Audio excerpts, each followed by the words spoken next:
प्रतियोगी विद्यार्थियों, स्वागत है आप सभी का आपके अपने YouTube चैनल प्रारंभ आईएएस में। कैसे हैं आप लोग? उम्मीद करता हूं कि अच्छे होंगे और तैयारी भी अच्छी चल रही होगी।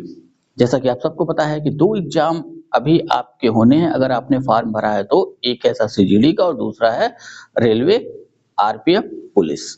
ठीक है? तो इन्हीं 2 परीक्षाओं को ध्यान में रखते हुए कुछ करेंट्स की क्लास में ले रहा हूँ और साथ ही साथ जो सब्जेक्ट की क्लास है उसको मैं विस्तृत इसलिए ले रहा हूँ क्योंकि आजकल जो प्रश्न बन रहे हैं वो थोड़ा सा गहराई में बनाए जा रहे हैं, तो इसलिए यहाँ गेस नहीं किया जा सकता। ठीक है, तो जितनी क्लास उपलब्ध हो पाएगी उतनी आप पढ़ते रहिए। कुछ क्लासेस पीछे भी हैं, उनकी प्लेलिस्ट बनी हुई है, वहां पे जाकर के देख सकते हैं। आज की वीडियो क्लास की बात करें, लेकिन उससे पहले कल की वीडियो क्लास की बात करें तो कल की वीडियो क्लास संदर्भित थी भारत के इतिहास को, और भारत के इतिहास के तहत हम लोगों ने देखा था प्राचीन भारत का एक चैप्टर, यानी एक चैप्टर मैं कह रहा हूँ लेकिन 2 वंशों के बारे में हम लोगों ने पढ़ा था। एक था शुंग वंश और दूसरा था कण्व वंश। तो आप ध्यान रखिए कि प्राचीन भारत के नाम से मैंने एक प्लेलिस्ट बना रखी है जिसमें हड़प्पा काल से लेकर के और मौर्य काल तो काफी विस्तृत रूप से मैंने पढ़ा रखा है। आप सब उन सारी वीडियो क्लास को लाइन से लगातार देख डालें। ठीक है, और आज की वीडियो क्लास जो है वो संदर्भित है करंट अफेयर्स को। जैसा इसके पीछे की करंट अफेयर्स की क्लास हम लोगों ने अटेंड की है, यानी मैंने आपको दी है, जिसमें सबसे पहले कुछ चर्चित व्यक्तियों के बारे में और साथ ही साथ 2 विस्तृत करंट के बारे में। ठीक है, तो आज की भी क्लास करंट को संदर्भित है और इसमें भी हम उसी तरह देखेंगे पहले कुछ चर्चित व्यक्तियों के बारे में। तो जो नाम यहाँ पे आ रहे हैं, भले ही कोई करंट पुराना हो गया हो, लेकिन ध्यान रखिएगा परीक्षा के दृष्टिकोण से अगर वो जीके का पॉइंट बन चुका है तो वो हमेशा के लिए महत्वपूर्ण रहेगा। जैसे अपना पहला जो करंट में चर्चित व्यक्ति का नाम है वो है न्यायमूर्ति ऋतु बाहरी।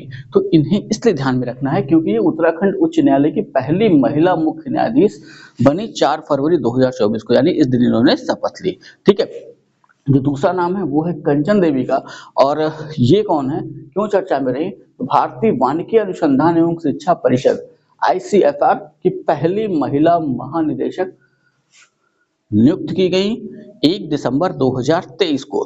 तो भले ही 23 का करंट है लेकिन आईसीएफआरई की पहली महिला निदेशक बनाई गई हैं, इसलिए ये अब करंट से हट करके हो गया जीके का क्वेश्चन। तो यहाँ पे ध्यान रखिएगा, जब कंचन देवी चर्चा में है, आईसीएफआरई चर्चा में है, तो यहाँ पे 2 चीजें और ध्यान में रखिएगा कि इसका फुल फॉर्म, ठीक है, Indian council of forestry research and education. ठीक है, मुख्यालय कहाँ है?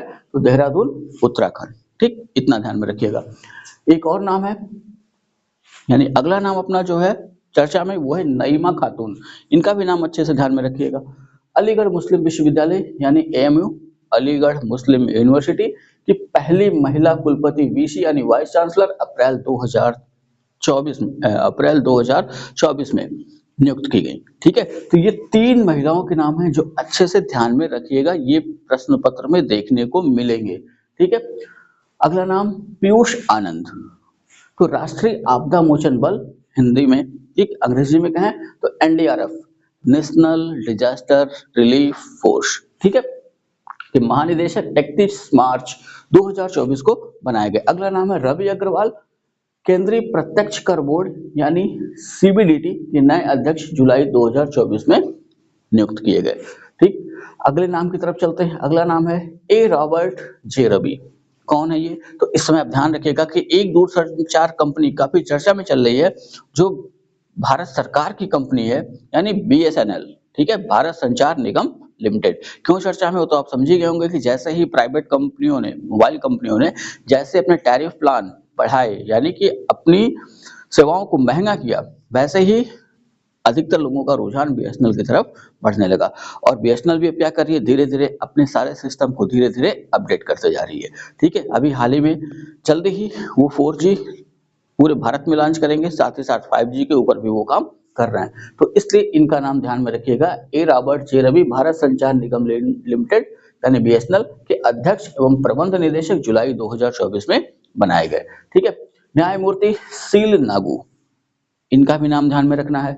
पंजाब एवं हरियाणा उच्च न्यायालय के मुख्य न्यायाधीश 9 जुलाई 2024 को बनाए गए। ठीक है, या ये कह सकते हैं कि इस दिन इन्होंने शपथ ली। अगला नाम है संजीव पुरी, इन्हें भी ध्यान में रखिएगा। वर्ष 2024-25, ठीक है, वित्तीय वर्ष 2024-25 के लिए भारतीय उद्योग परिसंघ, अंग्रेजी में शॉर्ट फॉर्म में अगर इसको ले जाएं तो होगा CII, यानी कॉन्फेडरेशन ऑफ इंडियन इंडस्ट्री के अध्यक्ष मई 2024 में बनाए गए। तो यहाँ पे आप ध्यान रख लीजिएगा कि CII confederation of Indian industry, इसकी स्थापना पूछा जा सकता है, इसका मुख्यालय पूछा जा सकता है। तो इसकी स्थापना 1895 और मुख्यालय नई दिल्ली। ठीक है, अगला नाम जो है वो है न्यायमूर्ति अनिरुद्ध बोस, इनके ऊपर भी ध्यान बना के रखिए। उच्चतम न्यायालय के पूर्व न्यायाधीश, यानी अब रिटायर्ड हो चुके हैं। ठीक है, राष्ट्रीय न्यायिक अकादमी, national judiciary academy NGA, Bhopal के निदेशक। तो यहाँ पे एक पॉइंट ध्यान में रखिएगा कि सीधा क्वेश्चन पूछा जा सकता है आपसे कि राष्ट्रीय न्यायिक अकादमी कहाँ स्थित है। ठीक है, तो राज्य होगा मध्य प्रदेश और जगह होगी भोपाल। ठीक है, कि निदेशक 13 अप्रैल 2024 को बनाए गए। ठीक, आप लोग एक चीज आगे बढ़ने से पहले मैं ये कहना चाहूंगा कि वीडियो क्लास को पूरा देखा करिए। ये हमारी वीडियो क्लास है, ठीक है, तो जब तक आप पूरा नहीं देखेंगे तब तक अधिकतर चीजें आपको न तो समझ में आएंगी, न तो आपको कोई फायदा मिलेगा। अगर आप पूरा देखेंगे तभी आपको परीक्षा में उसका बेनिफिट यानी फायदा दिखाई देगा। ठीक है, और देखने के साथ साथ वीडियो को लाइक कर दिया करिए, अगर संभव हो तो कमेंट भी कर दिया करिए। ठीक है, अब आइए दो महत्वपूर्ण थोड़े से बड़े करंट की तरफ चलते हैं। एक अपना 23वां विधि आयोग। ठीक है, इस पे ध्यान रखिएगा, यहाँ से क्वेश्चन बनने की संभावना रहेगी। तो 23वें विधि आयोग के गठन की अधिसूचना की बात करें तो 2 सितंबर 2024 को अधिसूचना जारी की गई। किसके द्वारा? तो केंद्रीय विधि एवं न्याय मंत्रालय द्वारा। ठीक है, तो 2 सितंबर 2024 को 23वें विधि आयोग के गठन की अधिसूचना जारी कर दी गई केंद्रीय विधि एवं न्याय मंत्रालय द्वारा। ठीक, अब ये ध्यान रखिए कि इसके गठन को मंजूरी कौन प्रदान करता है? तो राष्ट्रपति ने 3 वर्ष के लिए यानी 1 सितंबर 2024 से 31 अगस्त 2024, ये जिनको आरओ की परीक्षा देनी है वो इस पे ध्यान बना करके रखेंगे। ठीक है, कि 23वें विधि आयोग का कार्यकाल कितना निर्धारित किया गया है, ऐसा प्रश्न आएगा आपके सामने, और वो होगा 1 सितंबर 2024 से 31 अगस्त 2024 की अवधि के लिए 23वें विधि आयोग के गठन को मंजूरी प्रदान की। ठीक है, अधिसूचना जारी करेगा केंद्रीय विधि एवं न्याय मंत्रालय। ठीक है, भेज दिया जाएगा राष्ट्रपति जी को, राष्ट्रपति जी उस पर अपनी अनुमति दे देंगे, यानी मंजूरी प्रदान कर देंगे, उसके बाद ही इसका गठन किया जाएगा। अब यहाँ ध्यान रखिएगा कि अभी इसके गठन की अधिसूचना और साथ ही साथ राष्ट्रपति ने इसके गठन को अपनी अनुमति दी है, लेकिन अभी तक न तो अध्यक्ष न ही इनके सदस्यों के नाम की घोषणा की गई है। ठीक है, अब यहाँ पे ध्यान रखिए विधि आयोग का मुख्यालय नई दिल्ली। ठीक, 23वें विधि आयोग के अभी गठन की अधिसूचना जारी की गई है। उसी संदर्भ में थोड़ा सा पीछे चलेंगे, 22वें विधि आयोग के अध्यक्ष। ठीक, तो 22वें विधि आयोग के अध्यक्ष ऋतुराज अवस्थी जी थे, जो सेवानिवृत्त न्यायाधीश थे। यहाँ ध्यान रखिएगा जो भी विधि आयोग का अध्यक्ष होगा वो सेवानिवृत्त न्यायाधीश ही होगा, उच्चतम न्यायालय और या उच्च न्यायालय का। ठीक है, अब विधि आयोग की बात करें तो विधि आयोग है क्या? तो पहला तो प्रश्न ये बनता है कि क्या ये संवैधानिक संस्था है या गैर संवैधानिक यानी सांविधिक। ठीक है, तो यहाँ ध्यान रखिए कि ये गैर सांविधिक निकाय है, यानी इसकी चर्चा संविधान में नहीं मिलती है। समझ गए? हाँ, इसका गठन संसद के नियमों द्वारा किया गया होगा। ये कैसी संस्था है? गैर सांविधिक यानी संवैधानिक संस्था नहीं है, इसका संविधान के किसी भी अनुच्छेद में उल्लेख नहीं मिलता है। ठीक है, कौन इसका गठन कौन करता है? ठीक है, जैसा कि ऊपर भी हम लोगों ने देखा था, भारत के विधि और न्याय मंत्रालय के विधि कार्य विभाग द्वारा जारी अधिसूचना द्वारा इसका गठन किया जाता है। और इसके गठन को मंजूरी कौन प्रदान करेगा? तो मंजूरी प्रदान करेंगे राष्ट्रपति। जो भी उस समय राष्ट्रपति होंगे वही इसके गठन को मंजूरी प्रदान करेंगे। ठीक है, अब इसी से जुड़े हुए दो सबसे महत्वपूर्ण जो किसी भी परीक्षा में पूछे जा सकते हैं। पहला जो पूछा जा सकता है आपसे वो है भारत का प्रथम विधि आयोग कब गठित किया गया और उसके अध्यक्ष कौन थे? ठीक है, तो यहाँ ध्यान रखिएगा कि भारत का प्रथम विधि आयोग, तो ऑप्शन बेस्ड क्वेश्चन हो जाएगा। ऑप्शन बेस्ड इसलिए कह रहा हूँ कि देखना होगा कि आजादी के पहले वाला कोई तो नाम नहीं है। अगर आजादी के पहले वाला नाम है यानी कि स्वतंत्र भारत से पहले भी पूछ रहा है, मतलब जब से विधि आयोग बना भारत में तब से। जब अंग्रेजों का शासनकाल था तो वो 1833 का चार्टर एक्ट लेके आए। ठीक है, और 1833 के चार्टर एक्ट के तहत 1834 ईस्वी में भारत के प्रथम विधि आयोग का गठन किया गया और उसके अध्यक्ष थे लॉर्ड मैकाले। जब हम लोग प्राचीन भारत पढ़ेंगे वहां इसको थोड़ा सा और विस्तृत रूप में देखेंगे। ठीक है, अब इसी प्रश्न को थोड़ा सा बदलते हैं। स्वतंत्र भारत का प्रथम विधि आयोग, ठीक है, स्वतंत्र भारत के प्रथम विधि आयोग का गठन कब किया गया, तो वो सन है 1955 और अध्यक्ष कौन थे, तो अध्यक्ष थे MC शीतल वाड़। ठीक है, भारत के पहले अटॉर्नी जनरल भी रह चुके हैं MC शीतल वाड़, ये ध्यान में रखिएगा। ठीक, अगले करंट की तरफ बढ़ते हैं। अगला करंट है अपना, तो अगले करंट पे बढ़ने से पहले मैं एक बार फिर बता दूं कि ये दो चीजें ध्यान में रखिएगा। जब भी विधि आयोग का गठन होता है यहाँ से प्रश्न जो है बनता ही बनता है। ठीक है, भारत का प्रथम विधि आयोग अगर स्वतंत्रता से पूर्व लॉर्ड मैकाले दिया हुआ है, हमें वहीं पे जाना अध्यक्ष के रूप में, गठन 1834। लेकिन अगर प्रश्न में जुड़ा हुआ है स्वतंत्र भारत का प्रथम विधि आयोग, ठीक है, तब आंसर बदलेगा, गठन 1955 और अध्यक्ष MC शीतल वाड़।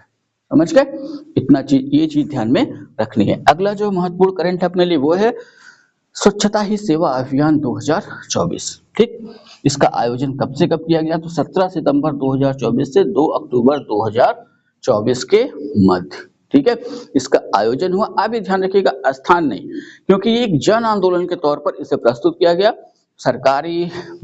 सरकारी जितनी भी संस्थाएं थी वो साथ ही साथ अन्य लोगों से भी अपील की गई कि वो इस अभियान में भाग लें, अपने आसपास स्वच्छता बनाकर रखें। ठीक है, इसके आयोजक कौन था, तो इसका आयोजक था आवासन एवं शहरी कार्य मंत्रालय। ठीक है, तो मुख्य आयोजक आवासन एवं शहरी कार्य मंत्रालय, पेयजल और स्वच्छता विभाग जल शक्ति मंत्रालय के सहयोग से। ठीक है, तो मुख्य आयोजक आवासन एवं शहरी कार्य मंत्रालय और उसका सहयोग किया पेयजल और स्वच्छता विभाग जल शक्ति मंत्रालय ने। ठीक, अब यहाँ पे जो मुख्य चीज ध्यान में रखनी है वो है इसका केंद्रीय विषय। तो इसके केंद्रीय विषय के संदर्भ में दो तरीके के क्वेश्चन बनेंगे। एक तो सीधा पूछ सकता है कि इसके केंद्रीय विषय में कौन शामिल नहीं है, ठीक है, और एक पूछ सकता है कि स्वच्छता ही सेवा अभियान 2024 के अंतर्गत 4S क्या है। ठीक है, 4S तो जो इसका केंद्रीय विषय है स्वभाव स्वच्छता संस्कार स्वच्छता। तो अब चारों शब्दों पे अगर हम ध्यान दें, अगर इनको अंग्रेजी में कन्वर्ट करना हो तो S से सबकी शुरुआत होगी, इसलिए यहाँ पे लिखा हुआ है 4S। ठीक है, तो अच्छे से ध्यान रखिएगा, स्वभाव स्वच्छता संस्कार स्वच्छता, स्वच्छता ही सेवा अभियान 2024 का केंद्रीय विषय रहा। ठीक है, इसी तरह के और भी करंट की क्लासेस मैं लाता रहूंगा आपके लिए, बस एग्जाम से पहले सारी करंट की क्लास देख लेनी है और संभव हो तो अपनी नोट्स जरूर बनाएं। अगर नोट्स बना के पढ़ेंगे तो चीजें काफी समय तक दिमाग में स्थिर रहेंगी, परीक्षा में परेशानी नहीं होगी। ठीक है, वीडियो अगर अच्छी लगी हो तो लाइक करिएगा, कमेंट करिएगा, वीडियो को शेयर करना ना भूलिएगा। चैनल को अगर अभी तक आपने सब्सक्राइब नहीं किया है तो चैनल को सब्सक्राइब भी कर लें और जुड़े रहें हमारे साथ। कल की क्लास की बात करें तो कल हम पढ़ेंगे प्राचीन भारत और प्राचीन भारत में एक वंश देखेंगे, सातवाहन वंश। एक विस्तृत अध्ययन श्रृंखला होगी, जहां जहां इसलिए विस्तृत कह रहा हूं कि किसी भी एग्जाम के लिए वो महत्वपूर्ण होगी। अगर आपको PGT देना है तब भी देख सकते हैं, TGT वाले भी, उनके लिए भी उतनी महत्वपूर्ण है। साथ ही साथ जितनी भी प्रतियोगी परीक्षाएं होती हैं सब में अगर सातवाहन वंश से प्रश्न पूछेगा तो उसी के भीतर पूछेगा। चलिए इतना तैयार करिए, मिलेंगे नेक्स्ट वीडियो में, तब तक के लिए जय हिंद।